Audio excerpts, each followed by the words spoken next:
La nuit et l'attente. Dans cet hôpital improvisé dans une maison abandonnée de ce secteur très disputé du Donbass. Ces médecins et infirmières ukrainiens sont prêts à prendre en charge les soldats blessés. Ils savent qu'il y en a beaucoup sur le front à seulement 10 km. Sur leur téléphone, ils guettent les messages des ambulanciers. Mais il est 22 h et le seul convoi annoncé n'arrive toujours pas. Frustration, impuissance. Voici enfin des nouvelles, elles ne sont pas bonnes. On retarde l'évacuation, il y a des drones, c'est trop dangereux. On essaiera demain. Il y a 2 mois, dans cette salle d'opération, 30 à 40 blessés étaient stabilisés chaque jour. Aujourd'hui, la pièce reste vide. La faute aux drones russes. Même le soir, même à l'aube, ils menacent les routes d'évacuation vers les bases arrières. Les soldats blessés doivent rester plus longtemps sur le front avant d'être évacués. Et quand on peut aller les chercher, la fenêtre est vraiment très étroite. C'est une équation difficile. Quand enfin l'évacuation est possible, ce sont de plus en plus souvent les robots terrestres qui entrent en jeu.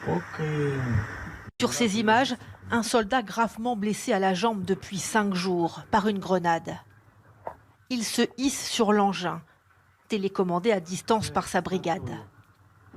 L'opération est périlleuse, à la merci des drones russes. Cet homme, c'est lui, Roman. Nous le retrouvons en convalescence à son domicile.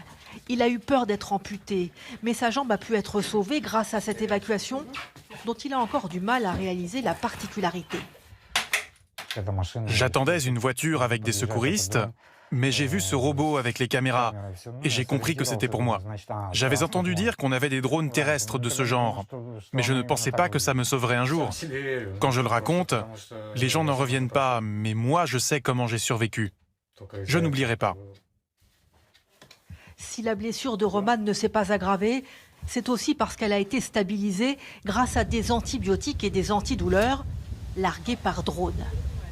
Les premiers secours aux blessés, c'est la nouvelle mission de cette équipe de dronistes.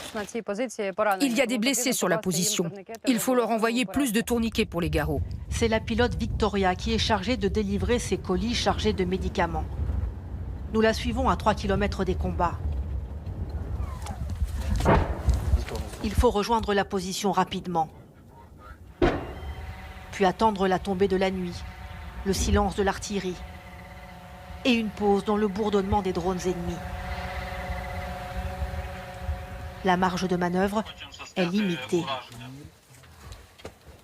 Première cargaison, prête à être livrée.